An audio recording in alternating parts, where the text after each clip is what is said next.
Superwoman issue 5 with writing and art by Phil Jimenez. I still like Superwoman a lot. I really like Superwoman. I do have a couple of criticisms about this issue though. This might be the weakest issue yet. And I don't even think it's weak because of plot. It's weak because a couple of creative choices about how it's been told. And don't get me wrong, I do think that this entire series has been guilty of having too much text, like too much narration boxes.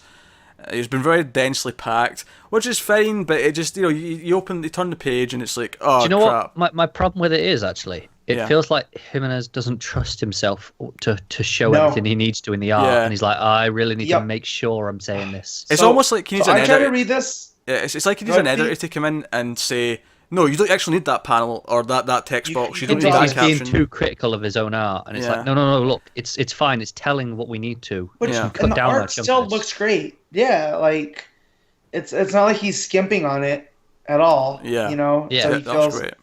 So I tried to read this at work on my lunch break, and I got about a third of the way through because every time I turned the page, it was just words on top of words. Well, the other criticism I had though, and the reason why this one is particularly noteworthy for being a bit weaker, is because halfway through the issue there's about 3 pages where he decides to do 2 scenes parallel, with one scene going down one side of the page and the other scene. So one scene's like Lana and Steel and all the gang at Steel Works. And the other page is Lena and her Bizarro woman, Superwoman henchman. Right? And they're both playing out simultaneously. There's narration boxes all over the goddamn place. There's dialogue in both scenes. Do you know what I did? I was so confused as I was reading those 3 pages. It was so muddy, it was so confusing because it was jumping back and forth between them. Sorry? Did you guided view it? No. What I did was, I went back and read them again, but I just read the left side of each page all straight through, and then I went back and done it again, and it made so much more sense that way.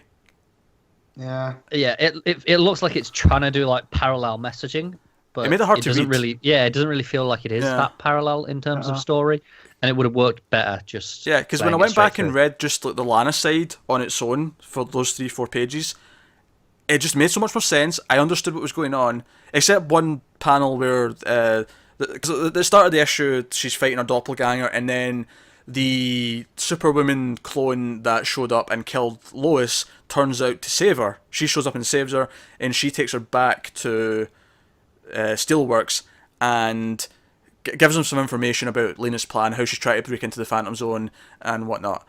There's one panel where she splits in half for some reason. Does anyone know why she does that? I thought it was a different Bizarro one. I think that was the one that was the doppelganger. That's how I... Oh, right. They brought 2 halves of her with them. Okay. Yeah. Because that wasn't clear. Again, it is a little bit unclear. Yeah. Yeah. But I mean, you see it in half, and then you see like a few more of them, like on the next panel. So... Yeah. Because I almost feel there was too much story for one issue, too, because then we stop and digress and get Lex's origin for his sister. And I felt that could have been an issue unto itself. Yeah, I think I think the story actually... I like the story throughout the whole issue. When I actually understood it, when I went back and read it that way and I understood it, I was like, oh, this is great. Yeah. There's just too much in some of those pages, and it's making it harder to read.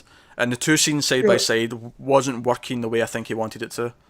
Yeah, I feel like he wanted to hit this within a certain amount of issues, like for the trade, but this is 2 issues worth of story, and it felt like he was just trying to compress it all in, because it was like, oh, I've got to hit that target. Because there was a lot of key points. I actually read this twice, like I said, but I did that because I felt like I didn't take everything in. I need to go back and make sure what these details are. So Ghost Lois shows up again, and Lana can see her, but also the Superwoman who killed her can also see her, it seems. Yeah. So it seems there's more to it. Yeah. So there's more to it than what we thought. And then we find out about her plan. And as a gun-ho, that we need to stop her, we need to go and get Lex. Let's go and find him. And then the Lex stuff on its own was good as well, where Lana basically forces him to... Why does she hate you? Why does Lena hate you this much? Yeah, what have you done? This?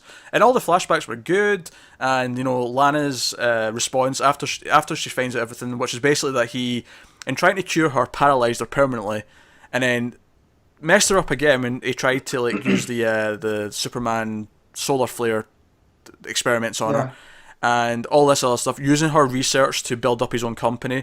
At the end of it, it's all these flashbacks with Lex narrating. Then it gets to Lana, and she's like, Lex, you're such a piece of shit. And I'm like, Yeah. I love that panel because it was like, I don't expect that in a superhero comic.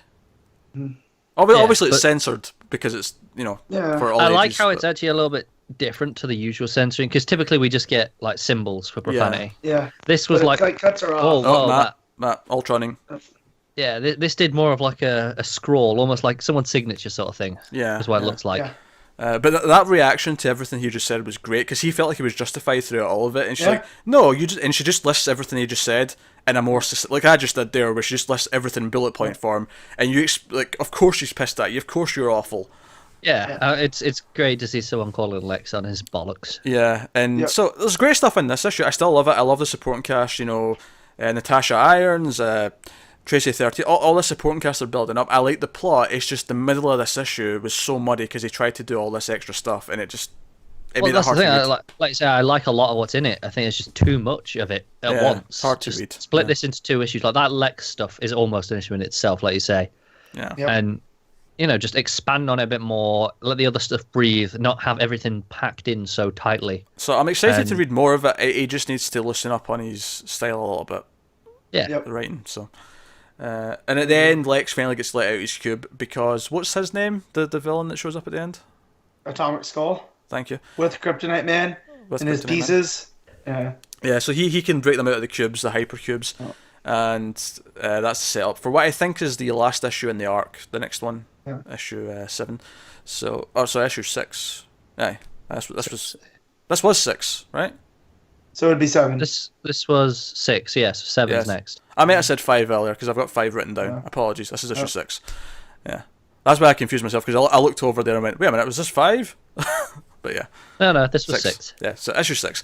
So yeah, I still like what's going on. I like the characters. I'm still excited about the book, like I was at the start. It's just this issue had too much in it, and it is, and I'm looking forward to getting more on the Lois stuff. Weirdly, which is. Again, this is such a strange thing, given that we were almost glad to be moved on from the New 52 sort of stuff. Well, this is the first time where they've made it feel like a character that's worth exploring. Yeah, like that first issue of this book, she was like that was the best she's been in 5 years. Yeah. Don't know, I like Lana more, but I'm excited to get past this Ultrawoman arc. Yeah, but that's the whole thing, though. Is why can the doppelganger thing, the Superwoman see?